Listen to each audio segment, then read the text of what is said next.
How did Harrison look yesterday? He looked good. We got to see how he responds. He's going to kick again today, and put a little bit more on him, and I think he looks pretty good. We'll see. I don't know if we asked you this a couple weeks ago, Dave, but is there an easier transition with Matthew being the third guy just because you guys had him a couple years ago with Yeah, familiarity? it definitely helps. I mean, him, knowing, how we do things, prepare, and how we practice and what we expect of him. That all helped for sure.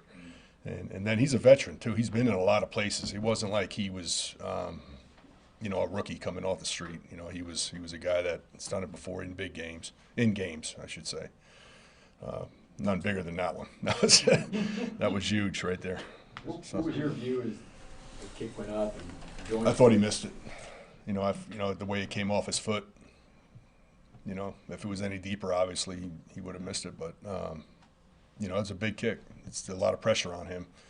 I was just proud of him that he made the 50, the 47, and the 33. I think it was. I mean, the 50 was no bigger kick than that one. I mean, to take the lead right there. That was a big kick too as well. So just considering how many stops he's had, just what does it mean for him to win the weekly award?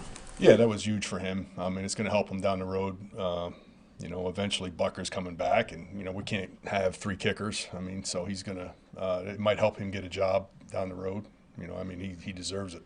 What's he got to do at this point to get a job? Yeah. Probably. Keep making his field goals. I mean, that's number one. And then probably work on his kickoffs a little bit more. Be able to bang a touchback. He can certainly kick off with the new rules into the target zone. That can be done. But in the cold weather, you got to be able to try to get one deep. You got to be able to get him deep, and that's probably where he needs to work. What was your take on what happened with the Chargers and their mistake late game to just the penalty to get you guys to the 40? I think they just we shifted our front to a left overload left, and they adjusted to a right kick. He just hit the kick. He tried to kick it to our right, and obviously it's a huge mistake. Does Justin get kickoffs during the week? Yes. Each week? Yeah, he'll get kickoffs today. Yep. Yeah. He does. And it was just a leg strength thing, is why he. Yeah, we just felt like he could get the ball down to the goal line. That's where you want to get it at least. I mean, you could cover with Justin too as well. I mean, he's a better cover guy, which is a big advantage. But it's really about the leg strength, getting the ball down to the goal line or into the end zone to make him, go further instead of giving it to him at the 10, catching at the 10, coming forward. That's not good. What did you see from Nico Remigio as a returner? Yeah, he did a really good job. Showed a lot of poise out there. Good square catches, good decisions. It was really good, that pooch punt where they, the middle, he even tricked some of our guys. Some of our guys were like, they thought he made a fair catch and he stole it. It was a great decision on his part. We got to do a better job of blocking for him, finishing it up, and keep blocking to the whistle with him, because he will take a little bit more of a risk, but he's smart too at the same time. And really, really good job, I thought. How impressive is it for him to be down so many weeks and then just be ready to? He's been practicing. The thing about him is that he practices hard. He does a lot of extra stuff out there that nobody really sees, and he was prepared. He was prepared mentally for this, and very excited. And Where did that punt of Ariza rank in the kind of all-time? That was a great punts? punt. It was the wind was blowing hard right to left, and he caught it right on his foot, and that's it. I mean, on the correct side of his foot, and that thing it took off, and it was a great way to start that game for him, because we knew, what kind of returner Darius Davis was, and we needed to try to control him and keep him limited, and he had 0 returns. Matt Ariza had a great game in that game. We're gonna go last three. We'll start with Matt and then Nick and Todd. With all the different kickers this year and the big time moments you needed them, what's to say about James and Matt? They've been able to not. Yeah, it says a lot. I think I said something last week about that. Those guys deserve a lot of credit. Matt being able to adjust. The holder is huge. With new kickers, they have it. They want that ball a certain way, and he's able to just dial it up real quick. And then James being consistent with his snaps as he always is. They're both veterans, and those guys were a huge part of our success with the backup kickers. With with Harrison, potentially the 3 games in 10 days, how much do you have to kind of weigh that for when you actually bring him back? Well, if Harrison is back, he's back. You know, I think he'll get better and better as we keep kicking more. He just started kicking again, and he's starting to feel better. He's starting to get his power back, and it's going to be a little bit before he's 100%. I'd say probably maybe 2-3 weeks, and then we hit the ground running right in time for playoffs. So, but we got to get him back on that horse. We got to get him back out there and going again. I mean, he has surgery on his knee, so we got to remember that. So, we got to manage him well. Last one. I guess Justin will kick off again this week, likely. Yeah, likely. Yeah, I mean, the good thing is we have that option, and he loves it. He absolutely loves it. What's the danger factor with Cleveland? What are their return games like? They're very good. I mean, I know I say it every week, but they're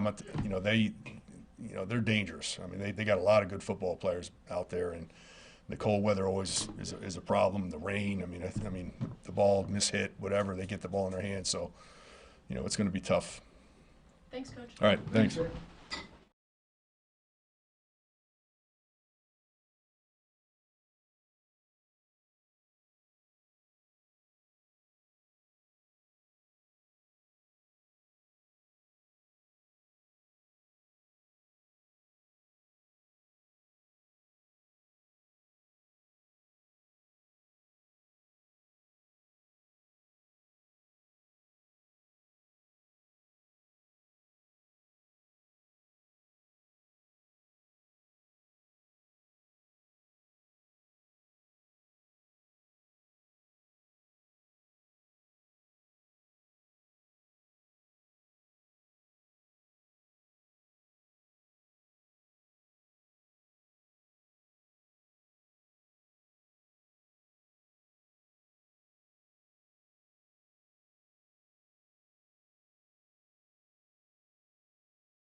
How's everybody doing? How you doing, Adam?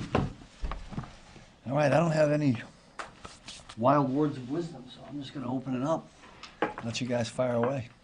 You guys got to see Nelson this week. Yeah. It's practice squad right now, but what do you make? What's the plan for him? Take it, just take it one day at a time and see what we got. It's been a while, It's gonna take a while to figure out for him. I mean, I sat down and talked with him, he hadn't been doing a lot. So we had him out there for one day. Take it day by day. Yeah. Pretty interesting thing. He had kind of resigned himself that he was retired. Yeah. You had some guys come in the middle of the year. This is a little bit different, right? Yeah, it is. Yeah. Yeah, I talked to him about it. I mean, I don't know how it all transpired. I didn't ask all those questions. I'm assuming Brett just kind of researched it and it developed, and he made a decision to give it a shot. So we'll see where it goes. It's so ground level right now that I don't really have too much insight, to be honest with you. For the guys that are just latest, outing, how did you feel? Yeah, it's not going to be much different than it was this past week. We're starting to play a number of people. I mean, you saw Jaden Hicks has played quite a bit. Josh and NJ have both been in there.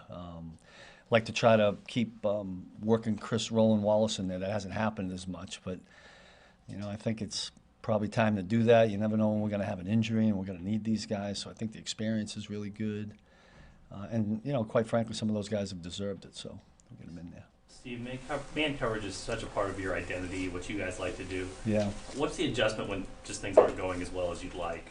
you guys are playing man? Well, first of all, there are a lot of times when it looks like man, it's actually not. Yeah. So I don't, probably haven't played as much true man called from the sidelines as we did a year ago. But because we're a match zone coverage team, it looks like we're in man. Listen, what we do here is just keep chasing improvement. We're not going to reinvent the wheel or start changing things. We hope our guys get better at what they're doing. We'd like some of the, quite honestly, what it comes down to, I've already talked about this before, it's the explosive passes that get us. You know, last week it was so listen, we played a really good first half, and then the 2 drives in the second half, they score. One was on a DPI. What Justin would tell you, he could play better. And then the other one, I forget what happened on that first drive. We had a play on a 2nd and 16 that I thought Shamari defended pretty well. He just didn't make the play on the tight end. Otherwise, it's 3rd and 16. Maybe we get off the field. Maybe they kick a field goal.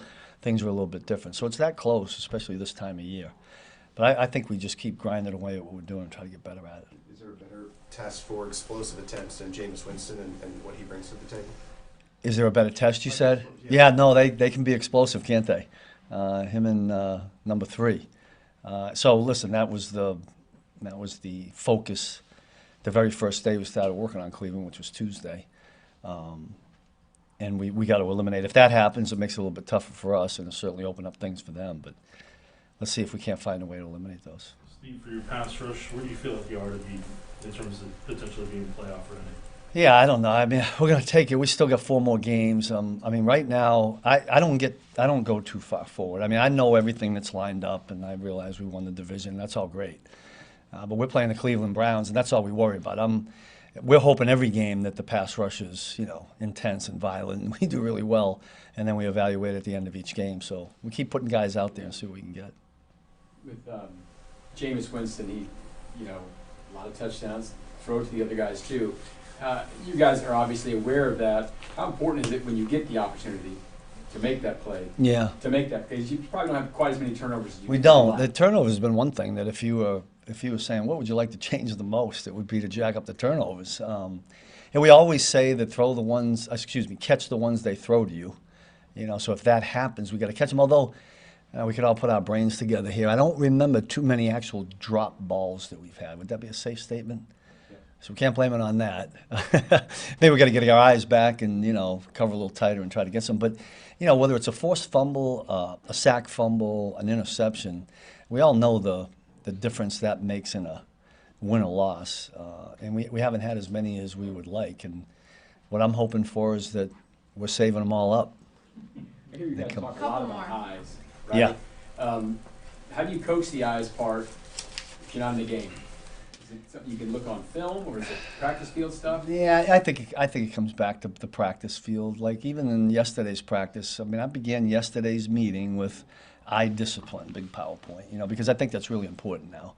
And back end guys especially get their eyes tested. I mean, play action pass is supposed to test the eyes, right? They want you to think they're running the football. And we've been harping on what we're calling the 2 Ds, details and discipline, and the eye discipline's one of them. And if you're going to be a zone coverage team, or even if you're in man, I mean, your eyes have to be on your man. I mean, when you play back there at linebacker or DB at those 2 spots, it is all about the eyes. It begins there. Last one, anyone? Impressions on Jaden? You said you guys have been playing him more. Yeah. Listen, I think Jaden's done he's kind of done this all year long. He was on special teams initially. We had him in there in dime, and now we started to filter him there a little bit more in base, and he had some rotations in there. He'll probably get a few more plays this week. I like what he's doing. I mean, he's long, so he gives us something there. I think he's been a pretty good cover guy. And going back to eyes, when I watched this film in Washington State, I thought he did a really good job at playing the ball and attacking the ball. A couple of interceptions that he made. So if we can get some of that, it'd be helpful. Thanks, Coach. All right, good. Thank you. Yep.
All right, go ahead. When you see these quicker developing plays are working, what's the difficulty of like the marriage of not wanting to necessarily give up completely on the longer developing explosives and just maybe even staying a little bit truer than that? Yeah, you want to have a balance with the quick game, and then maybe you tie some in with some shots over the top with the quick game involved. Our guys have done a good job. I know being able to get the ball out and then run after the catch is big. The explosives, downfield shots haven't been there quite as much, but if that's the route that we're going to go and that's who we are, then we stick to that. And then we got to be good with the football, which we were talking about it this morning with the players and the guys. They've done a good job of ball security right now offensively with protecting the football. So if it's going to be one of those deals where you're just checking it down, run after the catch, protect the football. P. Ryan had a good one on third down where he broke a tackle. Like, keep those going. Matt, there's been more pressure, obviously, on Pat this year than there's been. How have you seen him adapt to that? He just goes about his business. He really does. It's our job to make sure as coaches that schematically we're putting our players in the best position possible. You guys have all seen, I mean, these defensive ends and pass rushers are not getting any slower and they're not getting any weaker.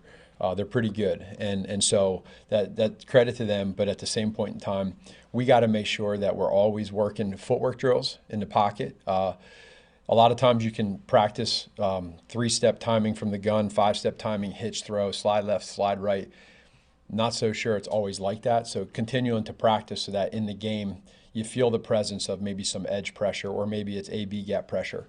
And that's important. But Pat's been phenomenal. That's one of his greatest strengths is he doesn't worry about that stuff. He worries about the things he can control. You went to a lot of the quick passes the other night against the Chargers. I mean, is that something you think he would have adapted to, would have handled in a game like that early in his career? I know he didn't play much when you were here the first time around. Right. It might have been a little more difficult for him as a young, up-and-coming guy that wants to just throw 75 touchdowns every year and have a million explosives, and I get that, but he's really maturing and growing as a quarterback. We went through this, all of us here, these discussions and how we were last year. We talked about even at times with our defense how they were and what was going on offense that you've heard him talk about, as crazy as it sounds, that sometimes in some possessions, some games, playing smart with the football, and if you punt the football for field position, that's okay. We don't want that, but what that is growth for him as a quarterback. And I think like now you look at if it's for us, if we have to check a few down here or there, his mentality is not changing. Don't get that part twisted. Like he's still trying to go downfield. If they're not going to give it to him, grow as a quarterback and don't throw 30 interceptions. And he's done a great job with that. One of the things he talked about yesterday was maybe a little too greedy on his part, some of the hits that he's taken on him because he was trying to do maybe too much. How do you try to coach that line? As you said, I mean, you could get yourself in, not all hits are created equal, I guess, on the quarterback, but you put yourself in a bad spot, can end your season or something. How are you trying to coach that part to There's certainly a fine balance there because especially you look at third downs, he extends plays with his legs. So if he has a good feel of getting it and he's going to use his legs, that's great. I think when you're a quarterback and there's so many elements that go into the play, sometimes you see it from afar where it's a guy is open and for a different reason the ball's not thrown, and it's sometimes on the quarterback to trust it, and sometimes it's not. You know, there's different things that happen within your view from down there on the field with different games that the line does, but trusting where to go with the football and really not trying to make if they do a good job on defense, don't make a bad play worse, and balancing trying to do something, because what we've all seen from Pat is the really crazy plays that not many people can do. He does it. It's one of those deals where you say, no, yes. That's what he does a lot. But in the general basic foundation of the offense, just staying true to your feet, staying true to your progression, and trusting everybody, coaches and players. Me, and then we have time for one more. Go ahead. You may have leaned into this, Matt, but when you say no, yes, is that like an actual example of kind of what Andy was saying after the game? Like, hey, if it's 3rd and 7, we think they're going to play man, they play zone. Mm-hmm. What are you doing, Travis? Like, what are the feelings of when you're not going to get the call right 100% of the time, but when you're in a critical spot and it doesn't go the right way, what is it like watching Patrick try to problem solve in real time. You feel good about it because he has a history of doing those things in his career in big time moments. That's the other thing, is like, it's usually not when you're down 20 when he makes a play like that. It's usually a critical moment that he makes that play. That's who he is. And we want to feel good when we put in a play, and do we like it? And then on top of that, when do we call that play? And if we all feel good as players and coaches, then whatever they do, we got to react. And in that case, they dropped 8 and played zone. Difficult for that play that we called, but it still worked. And so if you're a defensive coordinator and you see that, I'm sure there's some frustration, but that's Travis Kelce and Patrick Mahomes making a play in a big moment to win us a game.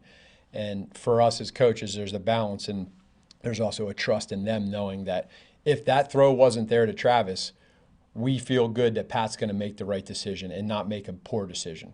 And that's important. Last one, Taylor. So aside from a win on Sunday, what would make this game a success in your book offensively? We want to be able to have 4 really good quarters of offense. I'm looking at, like you said, selfishly from the offensive perspective. Being able to move the football, score points. We came out in that third quarter last week. We went 3 and out. And being able to sustain drives, we've done well with that this year. But first quarter, second quarter, third quarter, fourth quarter, put it all together nice and clean. Mistakes are going to happen. It's never the effort. Eliminate the penalties at critical times. Lock in on that, and keep building and creating momentum heading into the most important part of the season. But the guys, that's what we're all working on right now. Thanks, Coach. Thank you. See you. Take care.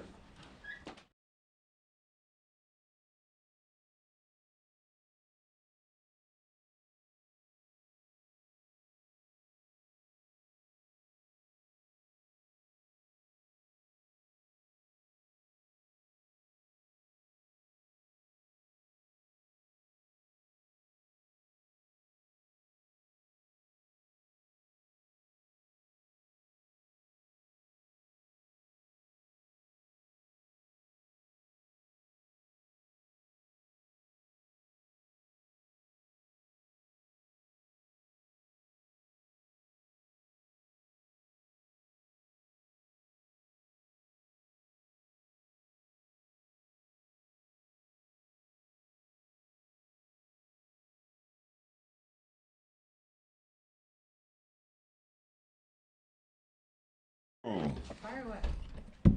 Dave, just in general, this year, with all the different injuries and comings and goings and all that stuff, just how challenging it's just been for you and your guys to work with these defensive backs? Yeah, I go back and I think back to the AFC Championship game when LJ went down and all of a sudden Josh had to go in the game and play after 5 snaps. And so, not that you want to see this happen, but when you've had injuries, the amount of injuries that we've had, guys in and out, you want to make sure that the next guy's ready. So again, we always try to teach our guys and make sure that everyone understands the role that they need to go in and be ready to play.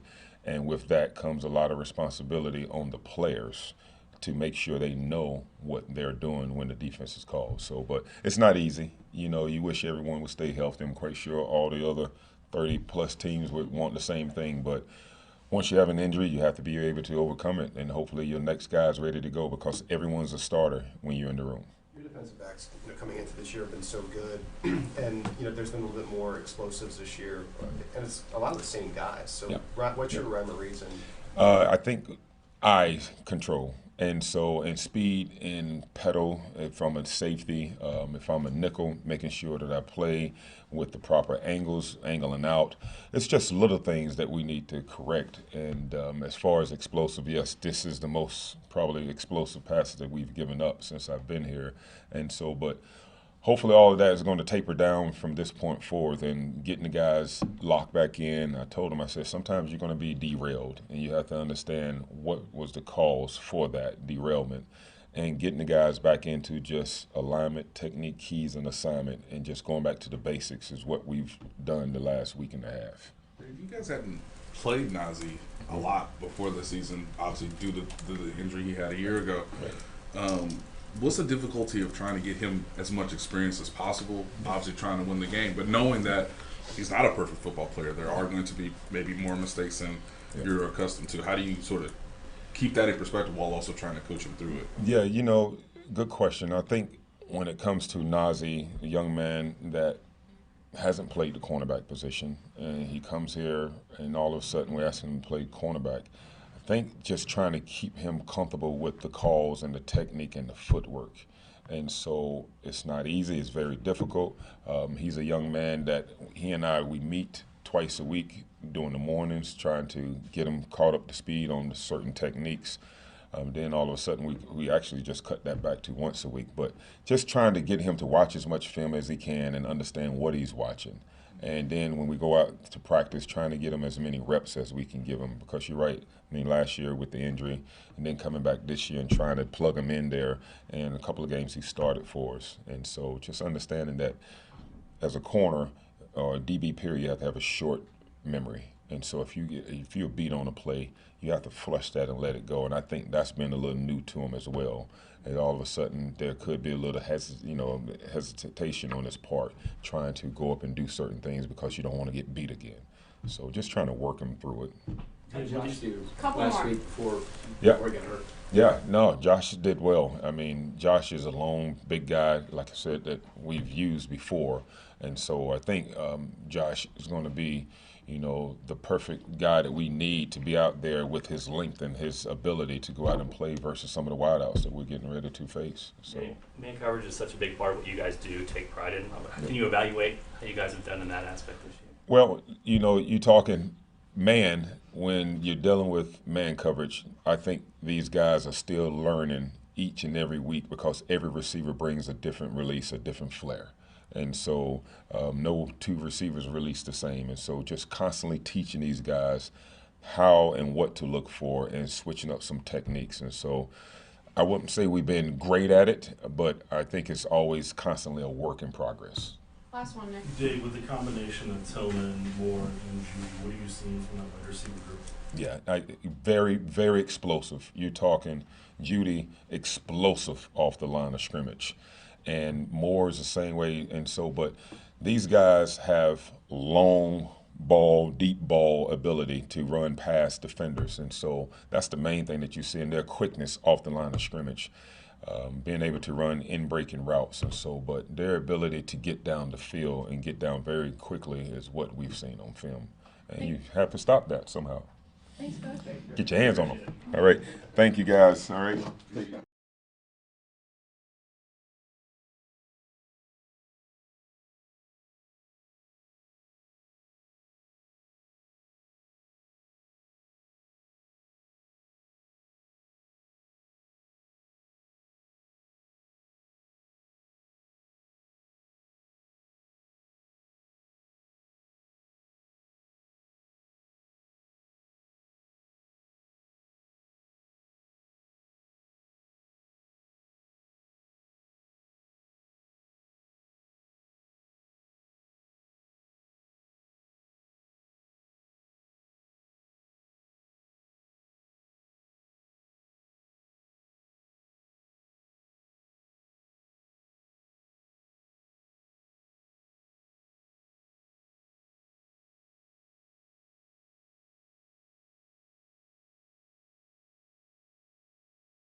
Talking about ET stunts, picking up stunts.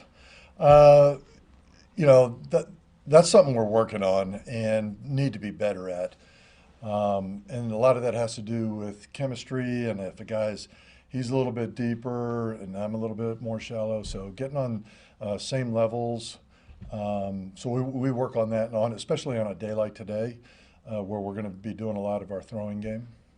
And for DJ Humphries in his first game, how did you feel like he did up until the injury? Yeah, I was really encouraged by what I saw from him. I mean, really pretty good with his hand use, which after, you know, such a long extended period without a lot of practice, that came back to him quickly. I mean, he's a veteran. He's played a lot of football, so some of that muscle memory kicked in.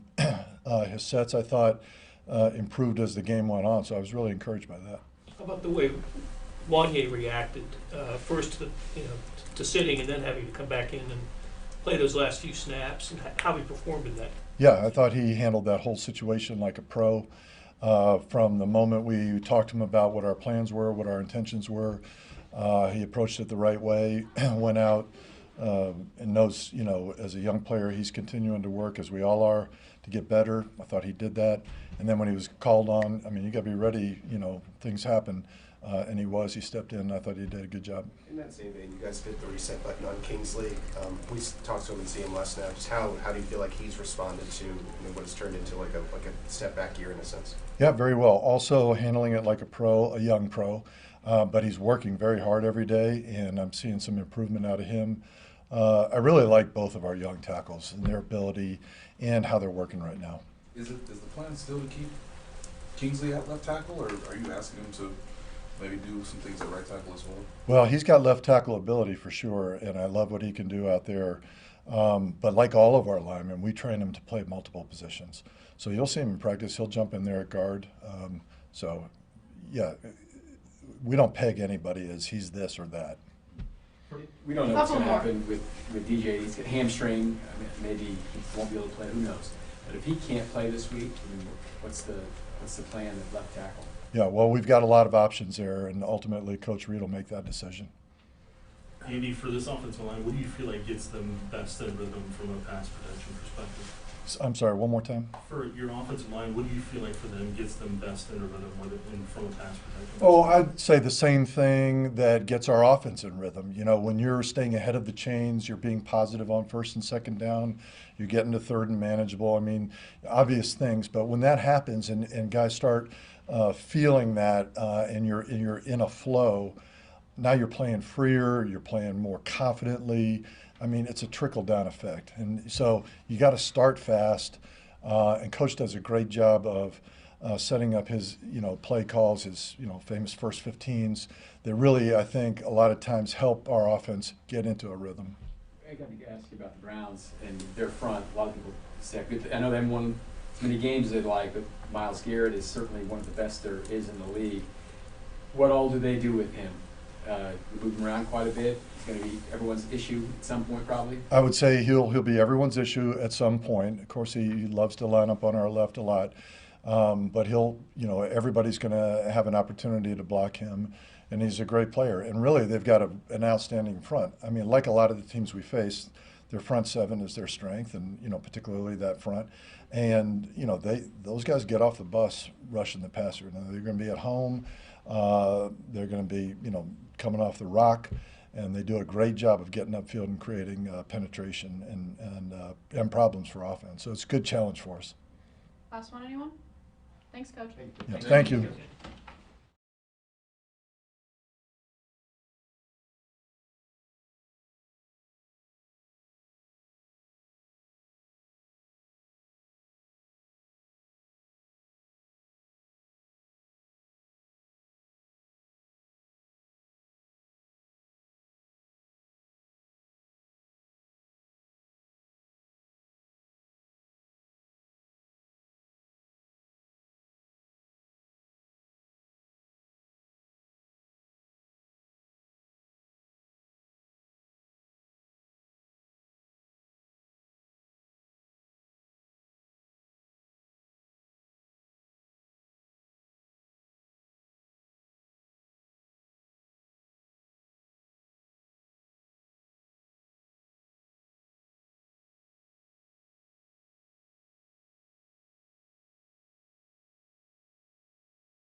You didn't see him go by, Matt? Come on.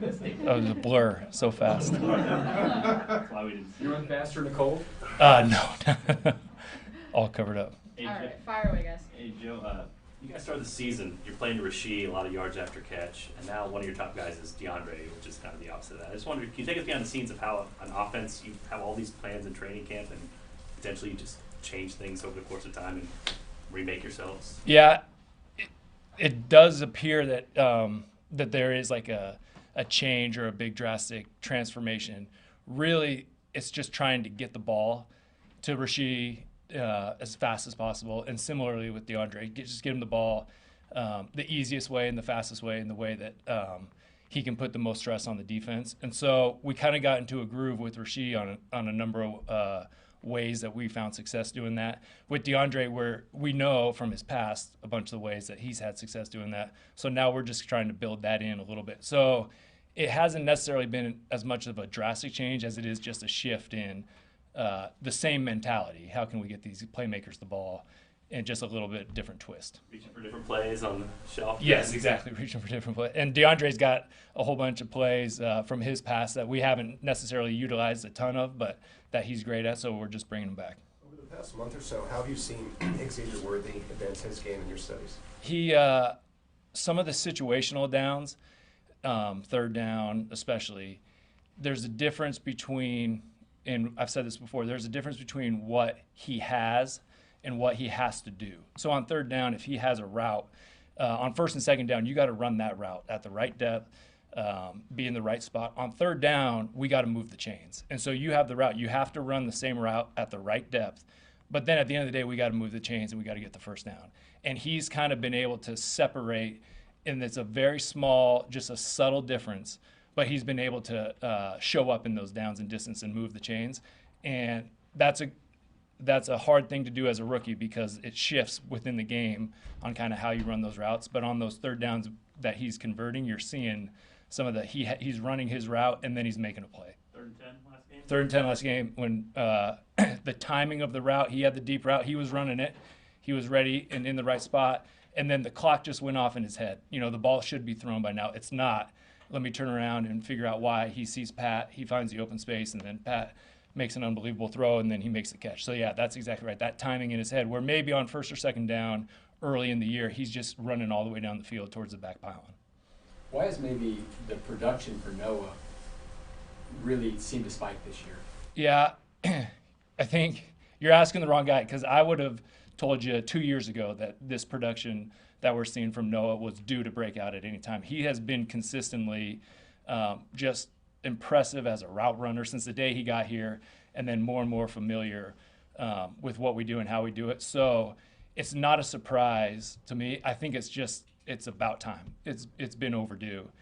He's getting a little bit more opportunities just with some of the heavier tight end sets that we're using, but he's been doing this and had this potential for this type of receptions and yards for a number of years. Couple more. We asked Andy yesterday about Hollywood, and everybody knows he's getting close. Have you been to a circumstance where a guy you've been with all year long is just now sort of getting ready to get on the field, and how may mid-season trades sort of help you try to reacclimate him into the mix? No, it's funny that you asked that, because I've been asking around too. Has anybody on our staff been a situation where the guy took every rep in the spring, every rep in training camp, and then we missed him for the entire season and he's ready to come back? That's unique. As the person, we're excited to get Hollywood back whenever he's ready, just because his personality is so infectious. He's fun to be around. He's a competitor. We can't wait to have him back join the group.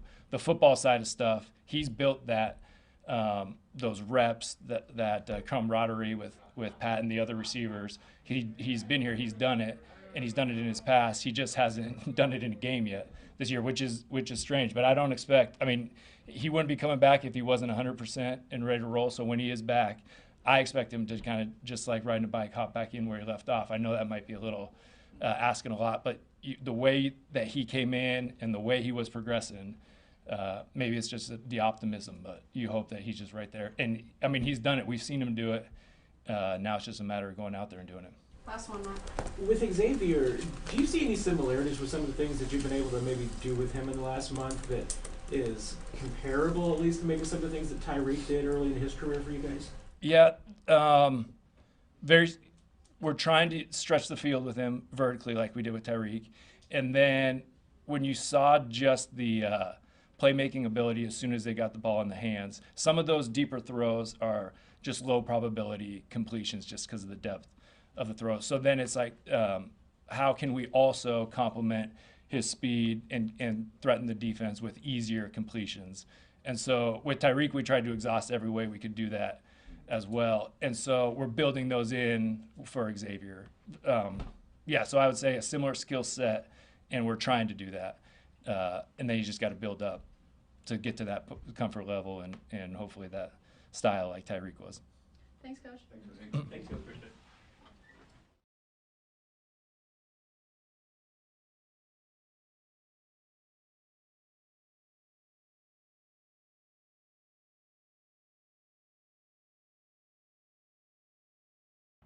All right, go for Chris.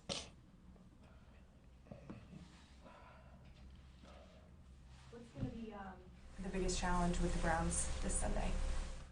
Jameis Winston, heck of a quarterback, can make all the big throws, streaky, tough, competitive. It's a competitive Browns team. We know we're gonna get the best effort. Yeah. Not a guy you're going to be going against, but Myles Garrett. How well do you know Myles? Do you guys, work together, talk together, and just what kind of a player is he? Just from your mindset as a defensive guy. Myles is amazing. Won Defensive Player of the Year last year. Well deserved. Has a lot of respect for his game. Yeah, I have much respect for him and hope he has no success against us, and that continues throughout 4 quarters. Is there competitiveness there, even though you guys don't go against each other? You want to outdo him? I think anytime you get on the field, it's a competitiveness. You know what I mean? You want to outdo anyone you get on the field with if you're a competitor. So I think that aspect speaks for itself. But yeah, hope he has no success. Jameis, I was trying to look through game logs. You maybe played against him yourself since your rookie year, is that right? Yeah, you're probably right. Since my rookie year, I think he was in Tampa Yeah. Bay, right? Mhm. Yeah. I haven't played him, didn't sack him, so he's tough to bring down. Bigger guy too, right? Yeah, shifty, not as fast, but very shifty. Chris, with the 10-day span coming up here where you have 3 games in 10 days, how do you go about managing and trying to help your body recover each time? Would have loved a late bye week. That would have been very helpful on a week 5 or week 6 bye week, but with everything's ahead of us, Coach Reed is doing a heck of a job in changing up the format for us, letting us get a little extra rest and mentally being locked in. I think that's a huge aspect of it. Make sure we mentally locked in, sleep a lot, get a lot of rest, and be able to execute when we have to play. When you guys continue to win all these games, and on the outside, people are like, I can't believe they win, whatever. Many times you've been in the locker room after game, y'all haven't been super happy about the way you've won, but you've won. Just what's the overall attitude of the team right now, just by the fact that you guys are winning these games, but it's not exactly the way you want it to go? I mean, there's always rooms for improvement. There's always ways to get better. We all want to blow out. We all want to win by multiple scores, but a win is a win. A win is a win, baby. So I'll take it. But it's always areas you can improve in and be better at. But I'd rather learn that from a win than a loss. Anything else? Thanks, Chris. Y'all take care. Are you gonna read that?